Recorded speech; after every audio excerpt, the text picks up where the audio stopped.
Sa mga nakaraang kwento ng aking biyahe, ibinahagi ko sa inyo ang mga ruta na pwedeng maging alternatibong ruta pauwi ng Bicol or Visayas. Ating inalam kung gaano nga ba ito kalalayo at kung ano nga ba ang mga kondisyon ng kalsadahan dito. Gumawa ng comparison video sa pangunahing kalsada na dinadaanan pauwi ng Bicol or Visayas o sa Maharlika Highway para magkaroon ng ideya ang mga motorista na dadaan dito. Sa video ito, ating aalamin ang ruta patungo naman sa Andaya Highway o sa Quirino Highway. Ating aalamin kung gaano nga ba ito kalayo at kung ano nga ba ang kondisyon ng kalsadahan dito. Alam ko karamihan sa atin, lalo na mga bumabiyahe pa uwi ng Bicol or Visayas, halos isumpa ang kalsadahan dito dahil sa walang katapusan na lubak na madadaanan mo. Tagal na itong ganito yung sitwasyon na to, oh. Lagi na lang sira itong part na to.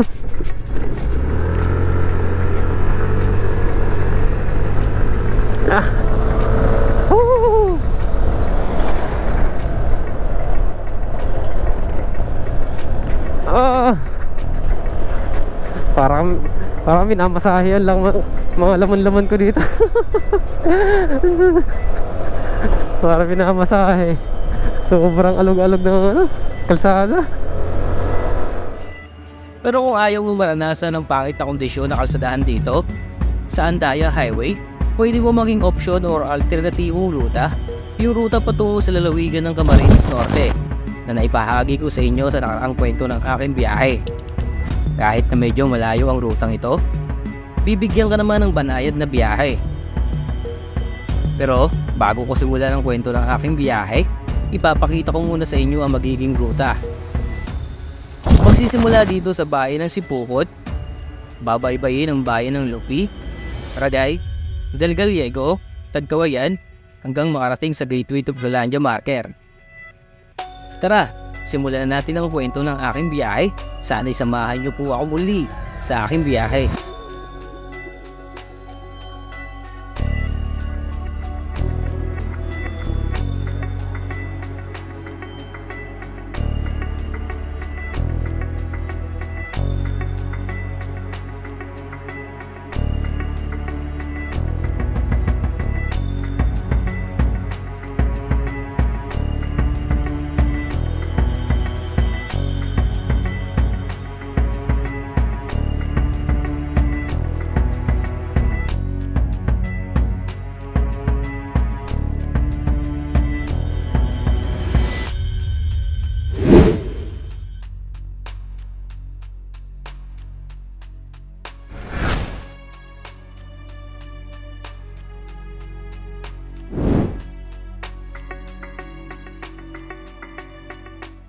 Okay mga kamotivation, ito na nga yung continuation ng video ko nung nakaraan. Galing tayo dito, tayo dumaan sa may Maharlika Highway sa Daet.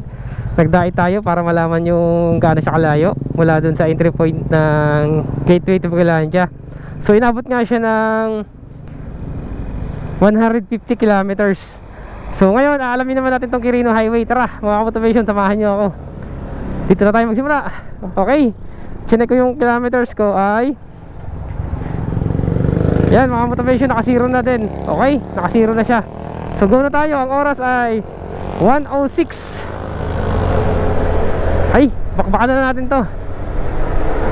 Take off tayo ng 1:06 ng half PM. Tapos yan, naka-zero yung kilometers natin, kung para meron tayo ulit reference kung gaano to kalayo na Quirino Highway. Let's go!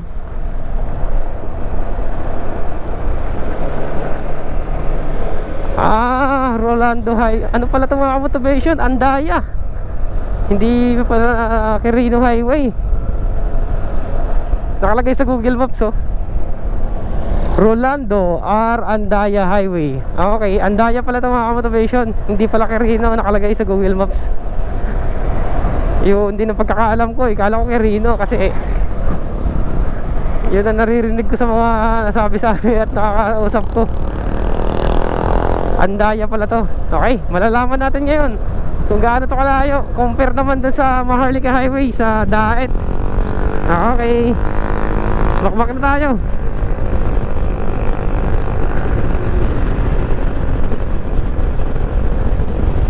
Nakakapagod nga lang dito yung kalsada. Patalbog-talbog kasi. Good. Yun nga lang kaibahan dito, patalbog-talbog. Dito lang dun sa may Maharlika Highway sa may Dait na smooth lang. Dito talbog-talbog talaga. Yeah.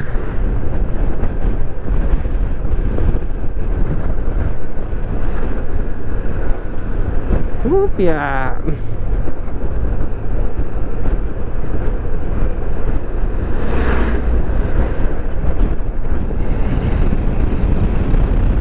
May mga malalalim pa na portion ng lubak.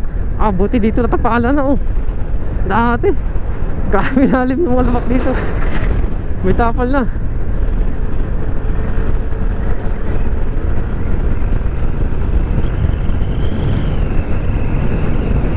Straight na to. Lupi. Sakop pa rin pala to ng Lupi Camarines Norte, no? Sur or Norte? Hindi ko lang sure kung ano yung Lupi. Sumasakop ba ng Norte or Sur na siya?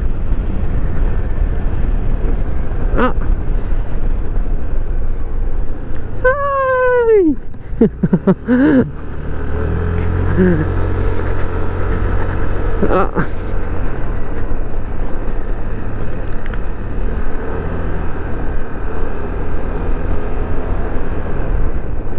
Pangit ang kalsada dito Yun lang ang ano nito, kaibahan talaga, yung lubak. Malubak lang talaga dito.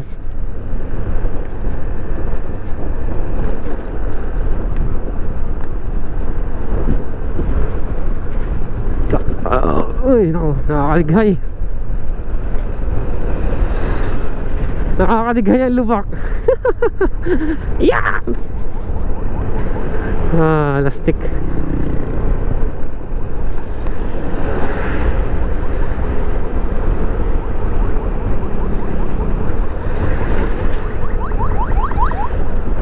Yan. Eto lalalim. Bali ang sumasakop pala mga kamotivation sa Lupi ay Camarines Sur na pala. Hindi pala siya Camarines Norte. Okay, let's go. Time check tayo, 1:23. Narito pa rin tayo sa Lupi Camarines Sur.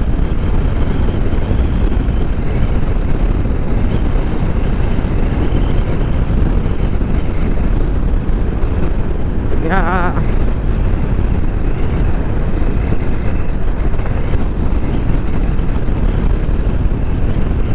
Malawak pala yung sakop ng Lupi kasi doon kanina sa may Maharlika Highway, pumasok na tayo sa Lupi bago magsipukot. Ibig sabihin ang sipukot siguro ay Camarines Sur na rin ang sumasakop.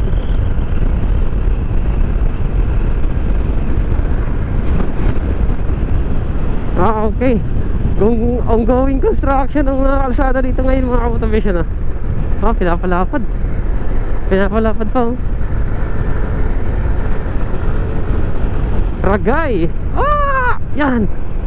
Okay, nasa Ragay na tayo mga motivation. Okay, time check 1:29 ng hapon. Nasa Ragay na tayo.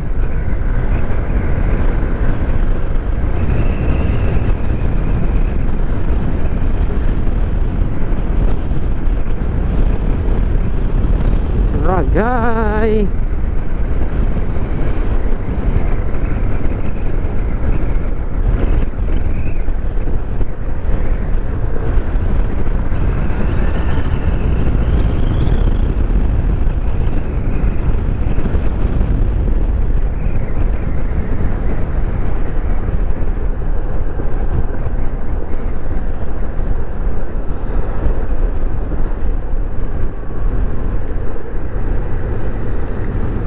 Yeah.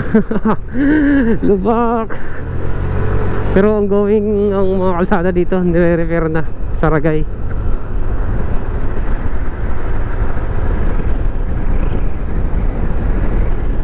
pinapaganda na.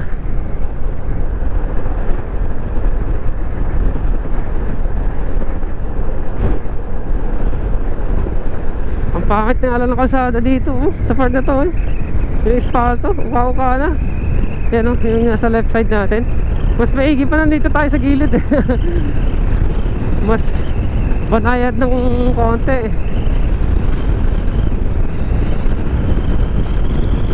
Yan.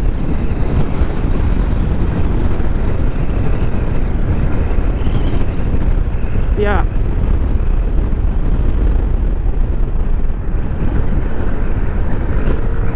Medyo okay na dito yung kalsada. Yan.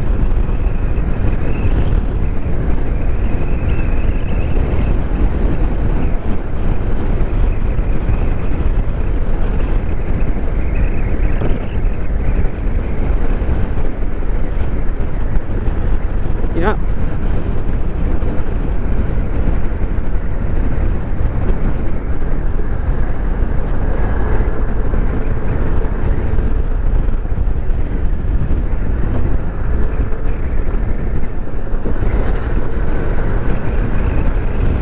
Marami tayo nakakasabay dito ngayon mga sasakyan. Yung nakaraan niya dun sa diet natin wala halos makasabay. Dito no, ang dami.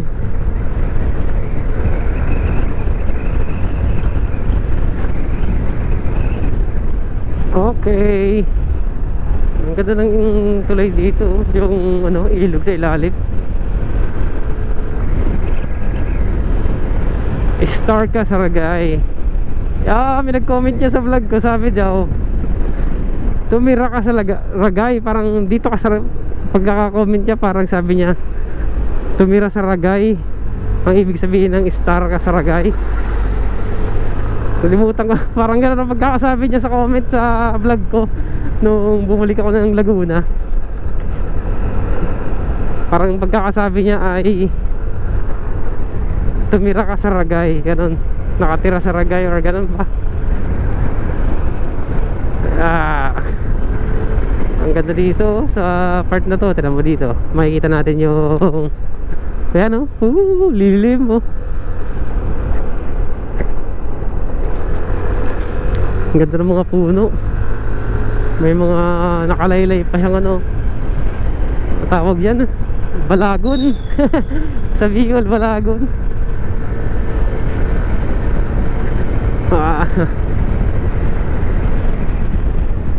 Yay! Talagang talbog-talbog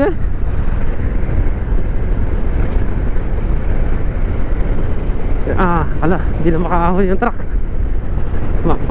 Matinding ahon din kasi to.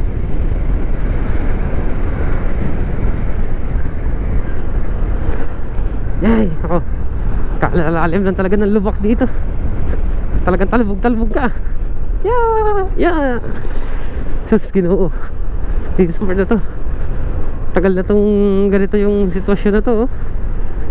Lagi na lang sira tong part na to.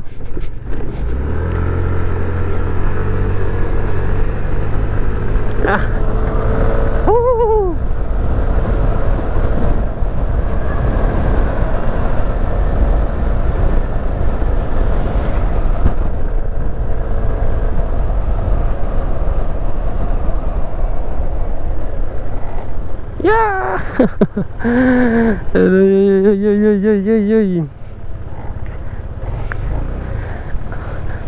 Lalim ng lubak. Yeah.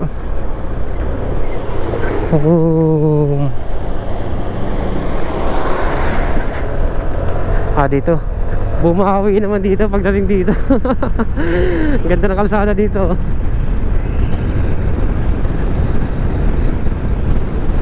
Yeah.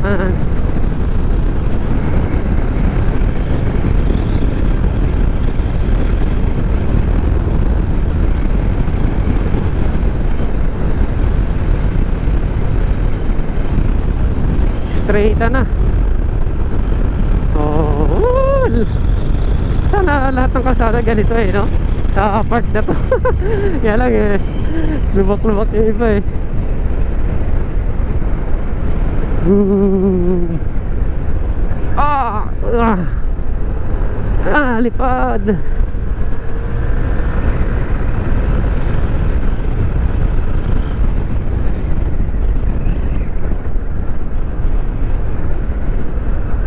Ito pa.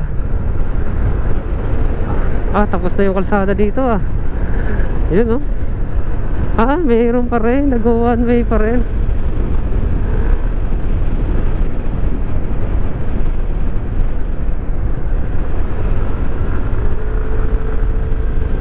Nag-go one way pa rin.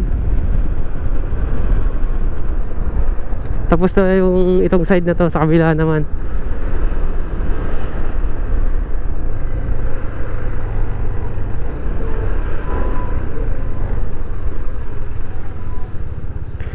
Kaka-traffic nga lang dito. Naka one way. Okay, nakalusot na tayo.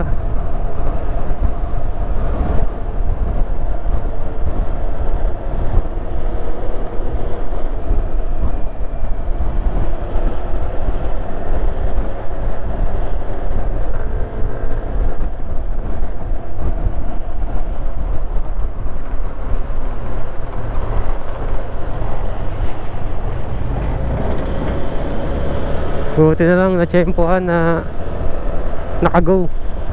Hindi na tayo nag-antay. Haba na haba na ng pila.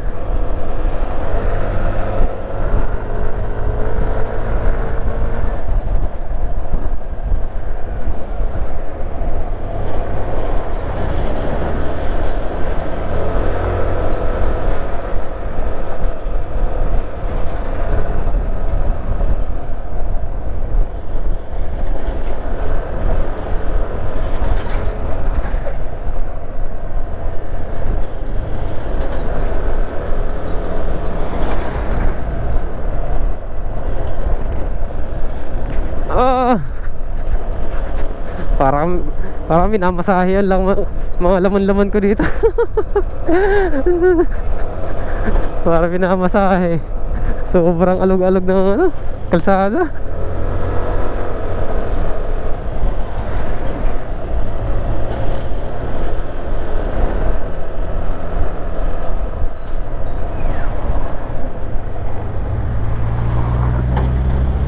Boom!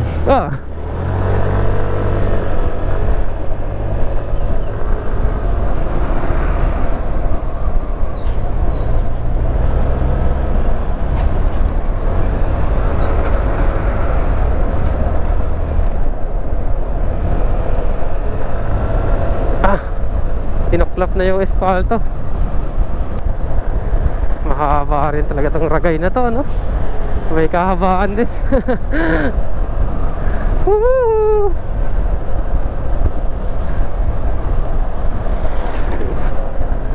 Yala ang kalsada lang ang pangit talaga. Para kang dinuduyan Uy!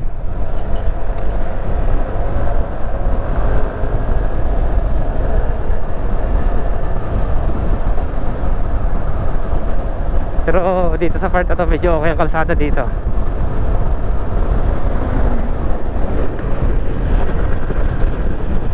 Medyo patag-patag. Ay nako.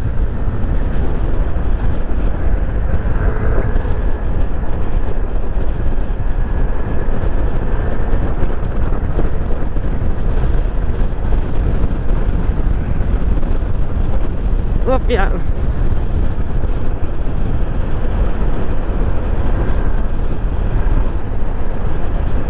Tuyot na tuyot yung mga damo sobrang init.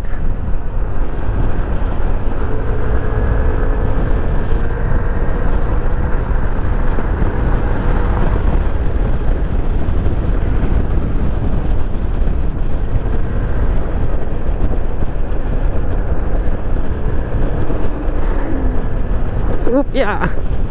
Alog, pamor.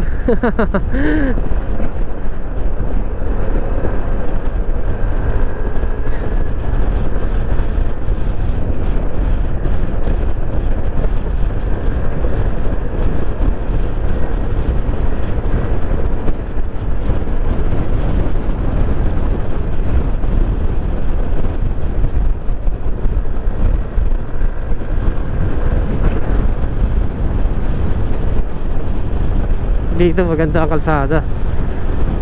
Medyo banayad, hindi masyado malubak. Ayan.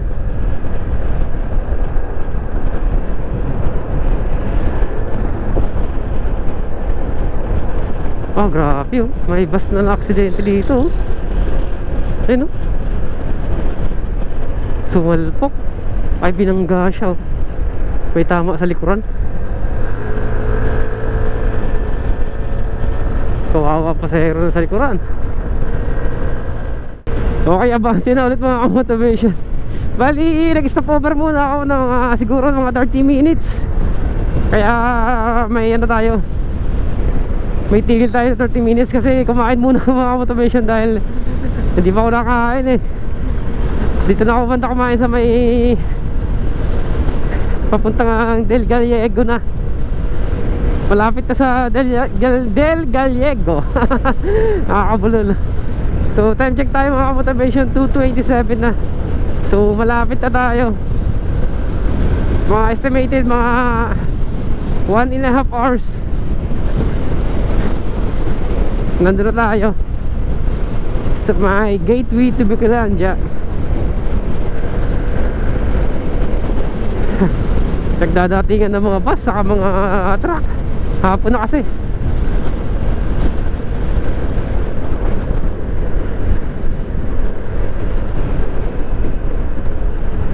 Mga ano dito, mabahay dito ah. Tapos maraming mga establishment.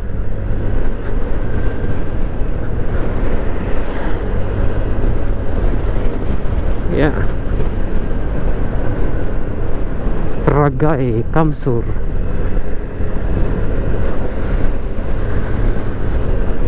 Nasasakupan pa siguro to ng Ragay, no?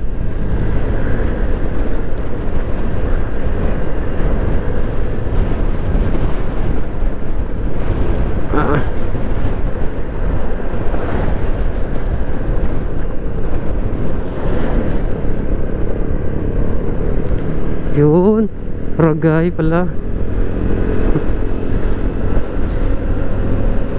Siguro ano na to, Del Gallego na to. Ando na yung Ragay eh. Yung nakalagay na signage.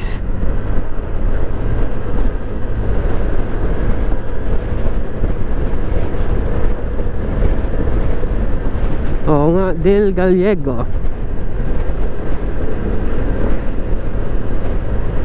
Marami na nagtitinda sa gilid eh ng mga prutas.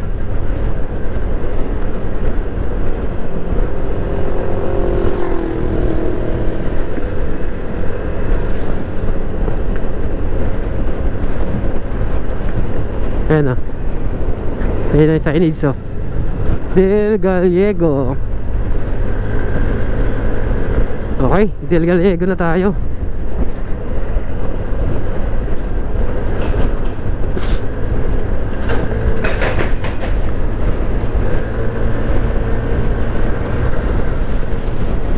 Ito yung part dito na maganda yung kalsada dahil maraming puno.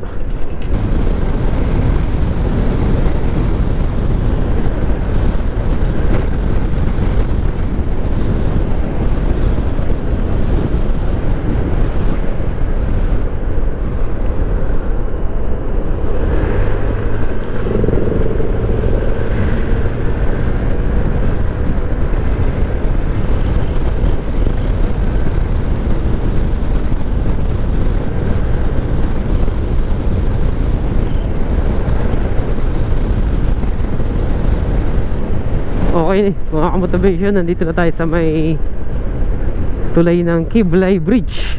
Ayan o, Kiblay Bridge. Wow, ang ganda nito. May drone shot ako dito mga kamotivation nung umuwi ako ng Holy Week. Yan, ipakita ko sa inyo. Ito siya o. Napakaganda. Ang sarap tumambay dyan eh. Yan yung Kiblay Bridge, yung nakikita natin sa drone shot. Yan yun mga kamotivation. Napakaganda. Okay.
ganda ng kalsada na to. Woo! Straightan! Let's go! Ganda oh.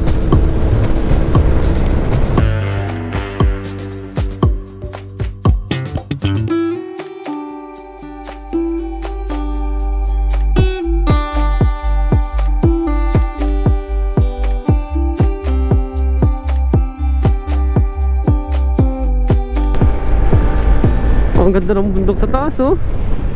Wow. Parang sarap mag-camping dun. Ang ganda ng kabundukan dito oh, sa may right side natin.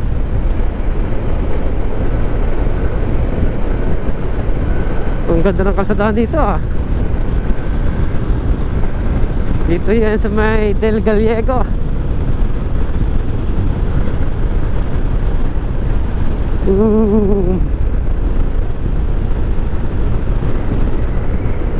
Nakalbo na yung bundok dito.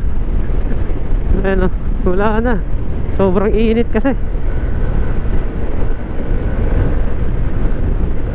Napakainit.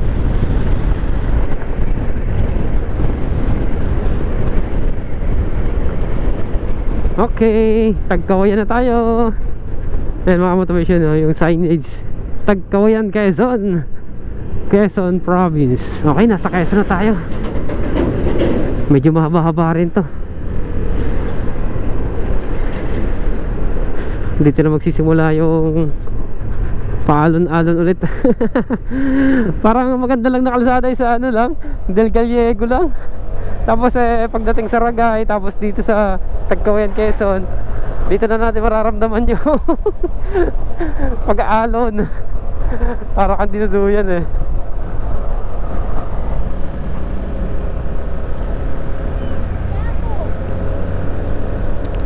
Ongoing na yung repair. Sana naman pagka nagawa na to, hindi na yung maalon ba. Yung ginagawa na. Sana hindi na mag-alon-alon ba. Para ramdam ko, maalon-alon pa rin. Hindi pantay.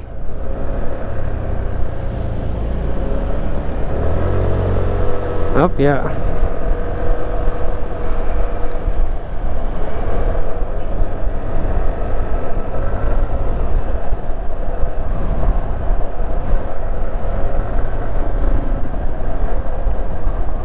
Okay, nakalusot na tayo sa may one way. Bumabagal na yung usa dito. Nagdadatingan na kasi yung mga bus, yung mga papunta ng Maynila oh. Ayan oh. Dito rin talaga yung daan nila. Hindi na sila Maharlika Highway. Hindi na sila pumapasok ng Naga. Ayan oh. DLTV ko. DLTV ko. Yan yung mga sinasakyan namin pag galing kami Bicol dati. Yan, mga biyaheng galing karamihan yan Bicol or Visayas, yung mga DLTV. Dito sa una natin. Maganda yung mga bus nila, malamig. Nakasakay na ako isang beses dyan eh. Karamihan sa kanila ay aircon or aircon ata lahat yung mga bus nila. Mabagal na ng usad, nagkakaroon na ng traffic. Grabe naman makabuga ng usok tong ano. Filtrang, ay may ano, may tumaob mga motivation na truck oh. Ayan oh. Grabe. Ayan, tumaob oh.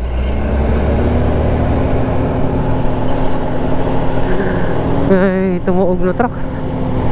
Grabe. Traffic na tayo dito ah.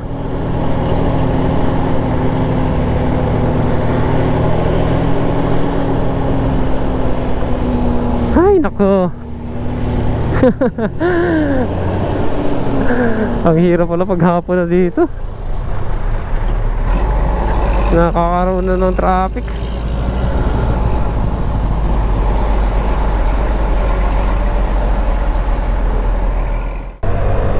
Thank you, come again. Okay, nakalabas na tayo sa Tagkawayan, Quezon.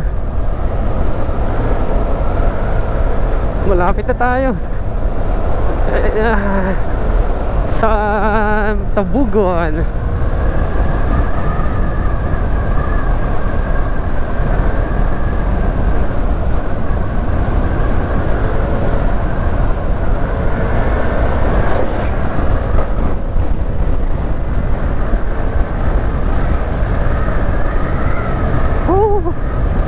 medyo may improvement naman yung kalsada ngayon sa Tagkawayan. Ongoing repair na. Hindi naman na masyado malubak. Yun nga lang talaga yung problema lang yung ano, matagtag siya. Para kang dinuduyan. Talagang mamasahe ng mga kalaman-lamanan mo eh. Okay. Aba, bumuhos ata yung ulan dito ah. Basta ako kalsada oh. Buti na lang sakto. Wala nang ulan nang dumating tayo dito.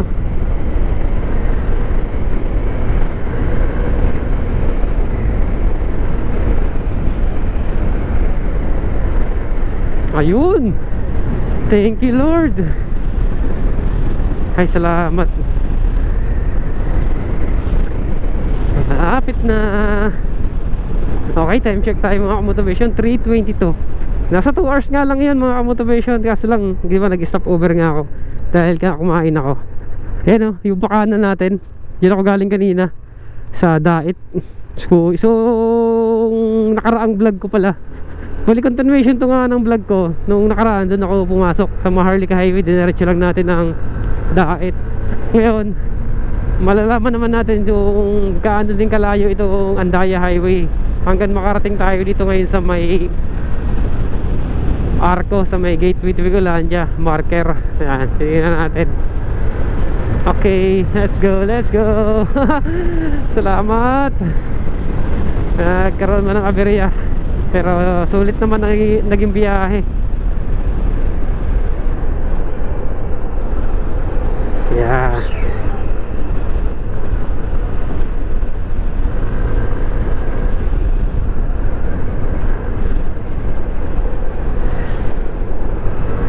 Okay. Ay, sa wakas, dito na ulit tayo. So mga motivation, i-check ko lang ha kung ilang kilometers. Sa oras mga motivation, nasa 2 hours lang talaga. Pag doon ka magsimula sa may entry point ng ano, entry point ng Andaya Highway. So mga motivation, nandito na tayo ulit. So malalaman natin ngayon kung ilang kilometers. Okay mga motivation, bali 95 kilometers yung Andaya Highway mula doon sa may entry point hanggang makarating tayo dito sa may ano, Gateway to Bicolandia. So kanina doon naman ako sa kabila lang naman, konti lang ako nag 0 ng kilometers papuntang Dait. So yung Dait natin ay 150 kilometers. Tapos sa Andaya Highway ay 95 kilometers. So ibig sabihin mga motivation, 55 kilometers ang diferensya niya. Mas mabilis talaga sa Andaya Highway kumpara sa Dait dito sa may Maharlika Highway. So yun lang mga motivation. So alam na natin ngayon ang distance ng dalawa, kung gaano sila kalayo. So nagkaroon na tayo ng idea kung sakaling nanaisin natin na dumaan ng Dait, alam natin siya kung gaano kalayo. So kung nakarating ka dito mga motivation sa dulo ng video ko, maraming salamat. Maraming salamat sa suporta. So hanggang dito na lang mga motivation. Magkita-kita tayo sa susunod ko pang mga video. So kung hindi ka pa napag-subscribe, baka pwede ko mahingi ang suporta mo. Papindot na lang ng subscribe button at palike na rin at pa-share para mas marami pang makapanood ng video. Okay? So paalam mga motivation. Kita-kita tayo sa susunod. Paalam, bye-bye. Bago matapos ang kwento ng aking biyahe, nais ko munang i-shoutout sina Jun Indaya, Manuel Joseph, Kuya Twinser Cole Adventures, at sa lahat po ng solid na sumusuporta sa YouTube channel ko. Maraming salamat po sa inyong lahat. God bless po sa ating lahat.